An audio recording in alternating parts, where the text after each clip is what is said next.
Do not tell us that we are corrupt. I believe that is not a correct accusation to us. Well, sir, I'm sorry. I'll stand by what I said. Meron pong corruption dito. Masaktan ka na, masaktan ka, I don't care. I'm talking on behalf of the taong bayan. Kasi nga, sir, very clear ng discrepancy. Ba't ka nagagalit, Secretary? Because you are accusing us that our organization is corrupt. Yes, because napakalaking discrepancy. Kahit na siguro itong si Juan de la Cruz niya sa kalye, makita itong sobrang laking discrepancy. There is a problem here. And we're talking about billions of pesos here. May nangyari ng anomalya, may gana pa kayong humingi ng increase. Baka next year, hingig pa kayo, gawin niyo pang 12 billion. Gawin na natin 50 billion. Gusto mo, 100 billion na lang. Pero nandun pa sa agreement na kahit na wala kang baril, tumaas ka lang kamay, sabi mo lang MILF ka, bigyan ka 100,000. Magkano pong binibigay na cash assistance sa bawat surrendery po? For the MILF, we are giving 100,000 100,000. unconditional cash transfer. 100,000. Okay, ilan po yung surrendery? We term it decommissioned, Your Honor. Hindi, ilan po yung nag-surrender na nabigyan ng 100,000 each? 26,132. 26,132. Ilan po yung baril? We have 4,625. So, 26,000 ang nabigyan ng 100,000 each at ang kapalit ay 4,000 na baril. Hindi ho ba kayo nag-conduct na investigation bakit ganito kalaking discrepancy? At ano po naging result ng inyong investigation? At meron ho bang nanagot? Meron ho bang nasibak? Sir, actually, sir, that's our demand to the implementing panel, considering that, as we have said, we have a security judge. Sorry, sir. Sorry. Ang tanong ko po, nag-conduct na ho ba kayo ng investigation? Kasi ang laking pera po dito, and discrepancy, 26 versus 4,000. We're talking about the hundreds of millions na dito siguro. Sir, we investigated the documents of our agreement, and we have not seen any document that... Kaya nga po, yung nag-disburse ng nagbigay ng pera, 100,000 each surrender na umabot ng 26,000, sino po yun? Sino-sino yun? Kasi ang gagawin nyo lang po, 26,000, 100,000 each. 2.6 billion. Tapos 4,000 lang yung baril na, di ba kapalit yan baril, di ba? So, sino ho yung namigay ng pera, nag-abot ng pera, nag-process ng mga surrender? It was the DSWD who processed, but the IDB... No, it would be the DSWD. Dapat kayo po sa military para kayo po nagbe-bet to make sure na ito'y talagang surrendery. Di ba? Bago nyo sana bigyan ng pera, nasa inyong baril. Pera kapalit ng baril. 100,000 po itong pinag-usapan natin, hindi po ito 1,000. Based on the agreement, Your Honors, we have commissioned the International Decommissioning Body, including the Armed Forces of the Philippines. Kaya nga po, sino nga po itong members, itong mga membro ng body? Ulitin ko pong tanong ko, huwag na tayo magpaikot-ikot, sir. Pag binigyan sila ng 100,000 ng DSWD, dapat may kapalit siya na baril. Tama? This is not the... Hindi sir, ganun dapat talaga, di ba? Dapat nag-match. Ba't ka magsusurrender kung wala ka namang baril? Eh kung magawa-gawa lang ng istorya na ako ay MILF. Your Honor, we are implementing the peace agreement. The peace agreement does not specify. Then sir, ba't kayo pumayag? Then huwag nyo sana i-release yung 100,000. Diba sir? Ganun lang kasimple. Hindi nyo sana nirelease yung 100,000 doon sa nagsusurrender na walang baril na kapalit. Ganun lang po yun eh. Kasi kung hindi natin implement yung ganung klaseng polisiya, anybody can come to you and said, ako po yung magsusurrender, ako po yung MILF. Ganun ba? Halika, ito yung 100,000. Punta ka sa DSWD, ito yung papel na pakita mo doon para bigyan 100,000. So, naglulukuhan po tayo. 2.6 billion unaccounted for. Saan po napunta to? Kasi kung ganito rin lang, ako po isa sa mga gagawa na hakbang na bawasan po yung budget ninyo from 7 billion, tumas pa nga kayo, 1 point something billion. You started with 1.9 billion, and now 7 billion. Sa kabila nitong kapalpakan na nangyari. Nabigyan pa kayo ng increase, kumbaga, ang kakapal naman po ng mukha nyo dyan. Sorry ha, ang kakapal ng mukha nyo. meron na nangyaring anomalya. Para sa akin, this is a big anomaly. May nangyari ng anomalya, may gana pa kayong humingi ng increase. Baka next year, hingig pa kayo, gawin niyo pang 12 billion. Gawin na natin 50 billion. Gusto mo, 100 billion na lang. Sir, the agreement was made during the time of President Aquino, and we are just implementing the Oo nga po, sir. Pero nandun pa sa agreement na kahit na wala kang baril, tumaas ka lang kamay, sabi mo lang MILF ka, bigyan ka 100,000. Nakalagay pa sa agreement na yun, show me. The agreement says that the 40,000 will be decommissioned. The number of 40,000. Sir, you're hearing me, but you're not listening to me. Tinutumbok ko po dito yung anomalya. Kasi po, di ba, pag nag-surrender yung isang MILF, na-decommission na siya, o anong patunay na siya ay member ng MILF? Ang isang patunay dyan yung baril para mabigyan siya ng cash assistance na 100,000 pesos. So therefore, pag may pupunta sa inyo dyan, nagsabi MILF, surrendery ako, nasaan yung baril mo? Alam naman ang pupunta sila, may daladalang batuta lang o may dalang gulok. MILF ako, ito ang armas ko, gulok. Itong 100,000, hindi man siguro ganun po, di ba? Common sense lang po yun. So malaking anomalya. Kaya nga po, kung ako dapat sa sitwasyon mo, may nasibak na, may nakulong na. Totoo yan. Kasi laki anomalya eh. 40,000 versus 4,000. 46,000 versus 132 versus 4,000.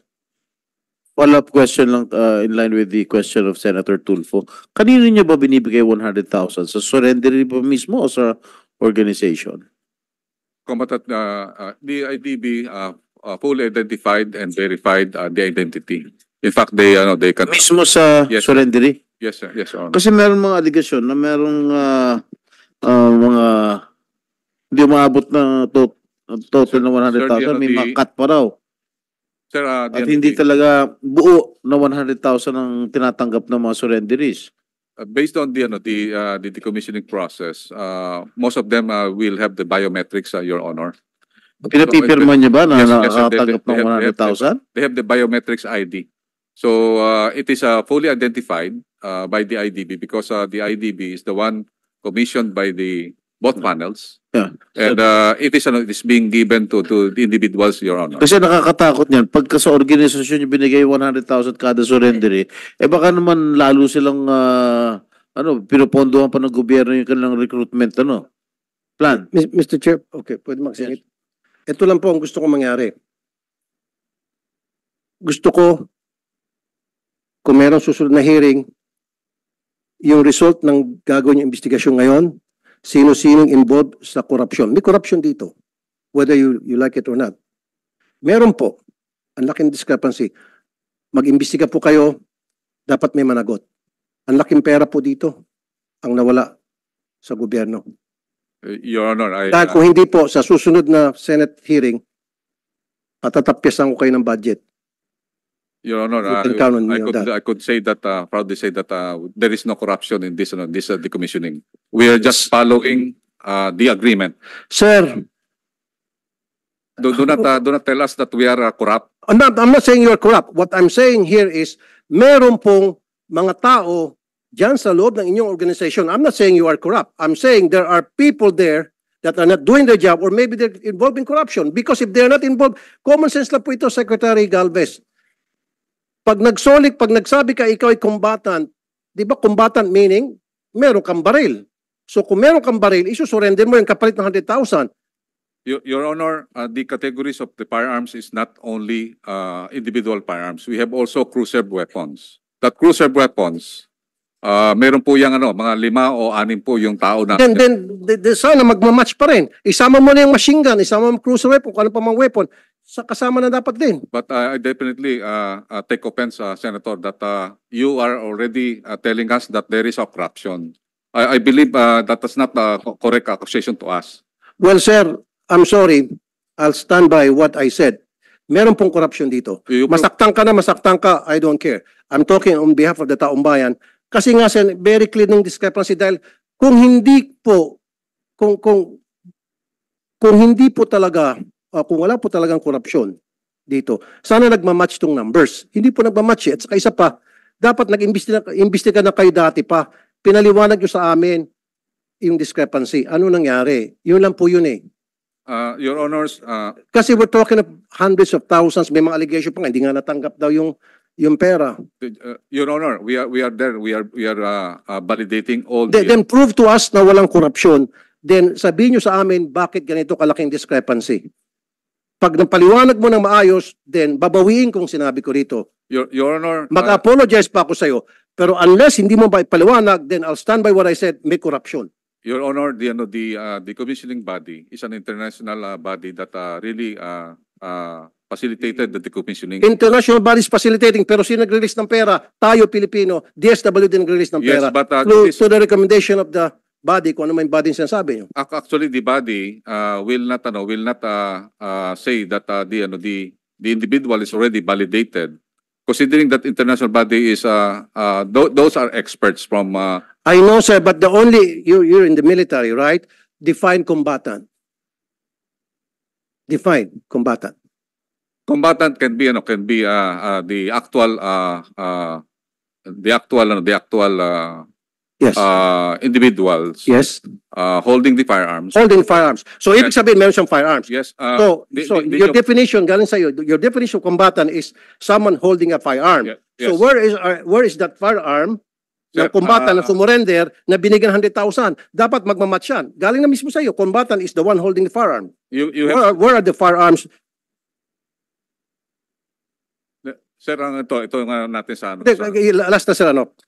Saka isa pa, sir, hindi ka ba nabulabog dito? 26,000 surrenderies na bigyan ng 100,000, umabot ng 2.6 billion and 4,000 lang firearms. Kasi kung ako, sir, sorry, I'm not saying you're corrupt. Sinabi ko sa loob ng organisasyon. Kung ako, sir, mababahala na ako. Kung ako, talagang hell break loose. Sir, I have said earlier that the decommissioning of combatants have many process, including the decommissioning plus the SALW and also the DPAGs. DPAGs are the one in charge on those firearms that we considered as loose that had been given to the MILF and the MNLF. Those firearms that are personally owned, it will have a different program. And we believe. So ang sinasabi niyo, sir, okay, nabanggit ang kanina personal. So may pupuntang combatant, may baril ako. Hindi ko surrender to kasi personal ko to. Ganun ba yung nangyari? Kaya yun yung difference ng 26,000 to 4,000 lang na baril. Kasi karamihan sa kanila personal, declared as personal firearms. Tulad sinabi kanina ni Ma'am Raisa. Or sympathizers. Yes, Your Honor. Pumayag kayo ng ganon? Eh di dapat, wag nyo bigyan ng 100,000. Dapat pera kapalit ng baril. So, sorry sir, then sabihin natin walang korupsyon. Okay. Then, katangahan. Again, I'm sorry for the word. Sorry for the word. Kasi, sige, tanggapin ko, yung difference is sa 26,000 sa 4,000 ay sapagkat karamihan doon ay may mga baril pero hindi sinurrender sapagkat personal use nila. O ba't tayo pumayag, sir? Kasi kung ako, sir, hindi ako papayag. Yun lang po. Sir, mag-imbestiga po kayo, sir. I'm not saying again you're corrupt.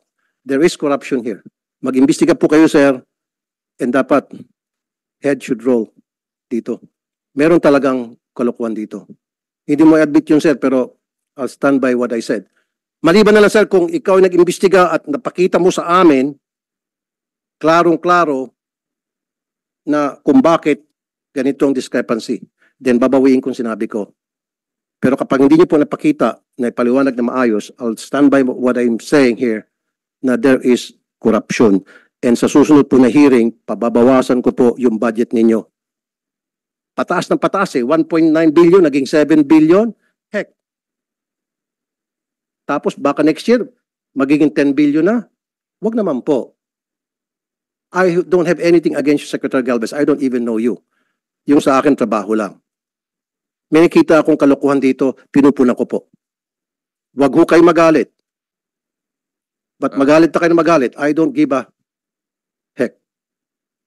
Sir, What I'm doing is investigating native legislation. Kasi po talaga it doesn't match. Tatanggapin ko na lang kasi sabi ni Secretary Galvez, then I'll accept it as Bible truth or as factual. Anyway, sir, bago ko umalis, ito lang habiling ko. Please investigate anong nangyari dito sa napakalaking discrepancy. And then sino po yung mga taong nagkamali dito?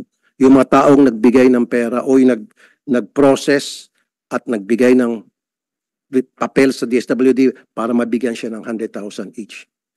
And then, stop na po natin yung siguro if we need to change the law na kapag ikaw ay surrendery, pwede mo hindi surrender yung firearm mo kasi personal use mo yon. Kalokohan yun. Ba't ka nang surrender kung hindi mo isusurrender yung personal firearm mo? So meron ka pa rin palang firearm. Pwede kang bumalik din. That O was pumunta sa pagiging member ng private army. That was what I was saying a while ago, Senator Tulfo. Kung talagang gusto magbalik loob itong mga rebelde, di sana pati yung mga personal na gamit nila, kung yung mga pinigay sa kanilang mga sympathizers sa organization, dapat isurrender na nila sa gobyerno para at least sincere sila na magbalik loob to return to the fold of the government. So, siguro we'll conduct another hearing. Before that, So, Secretary Galvez, sir, sana sa susunod na hearing, mag-attend ako. Gusto ko po magbigay ka ng report sa committee na ito, yung inyo pong findings. Bakit po napakalaking discrepancy ito? Ano nangyari? Di ba? Yun lang po talaga. Kasi sa ngayon, kaya nainit ulo ko, dahil hindi po naging klaro sa akin. Marami kayong binanggit ng mga body, foreign body, whatever. Still, for me, it doesn't connect. Para mag-connect para sa akin, kailangan masabi mo lang kung bakit nagkaroon ng ganito klaseng discrepancy.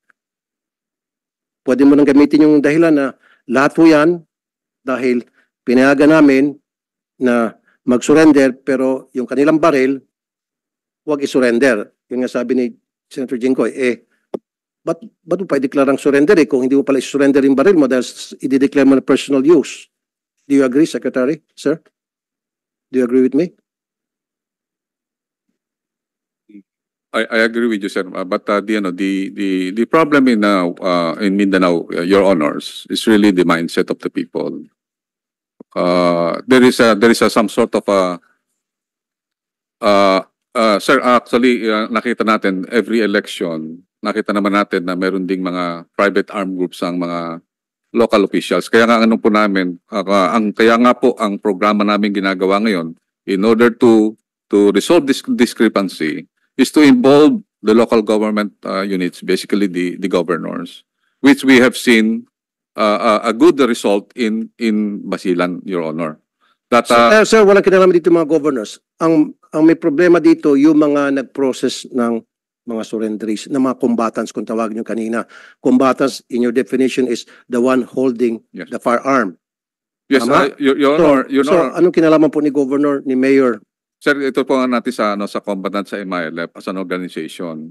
Normally, kami mga military, pagka nagkakaroon po ng enkwentro, matagal po ang enkwentro. Pero yung isang baril, kunyari, mayroong tumumba, mayroong pumupulot na unarmed. So yung combatant doesn't mean na mayroon siyang baril.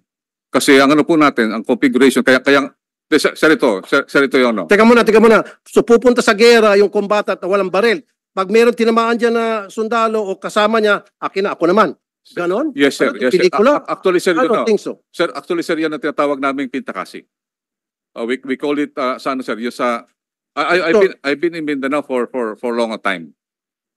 Ang ginagawa, nangyayari po, So, sir, ibig sabihin, 22,000 of these combatants ay mga pentakasi actually, sir, ganun sir ang nangyayari, sir. na nag-aantay lang na mayroong matumba, Yes, sir. may mamatay na kasama nila para iti-take over yung baril. Yes, sir. I'm sorry, sir. I'm not in the military, pero I don't buy that. Sorry, I'm doing this in defense of the military as well. Kasi po, in fact, marami pang tatanungin later, pero later na lang, kung tutusin, talaga medyo hesitant ako dito sa amnesty program. Ang dami na nilang pinatay ng mga sundalo. Marami na mga nabiyuda, naging orphan. Dapat meron tayong matinding programa na to make sure na itong peace process na ito, amnesty program na ito, hindi mapagsamantalahan, not only from the other side, but also from within, na hindi magagamit ito sa korupsyon. Kawawa naman yung mga sundalo natin. Tapos sasabihin natin peace tayo ng peace. Pagkatapos mag-ambush itong mga NPA. Sino tapos ang palagi natin pinakikinggan yung nasa Norway. Yung patay na, sino yan? Dapat ang kinakausap ninyo yung si Joe Masison, Netherlands. Dapat ang kinakausap niyo yung mga kadre mismo sa mga iba't ibang probinsya. Hindi tayo nagpag-usap sa mga tao na nasa abroad. Sir, ilan na ang mga nabiyuda? Ilan na ang mga naging orphan? Dapat bigyan natin halaga yung buhay ng mga sundalo at mga polis natin.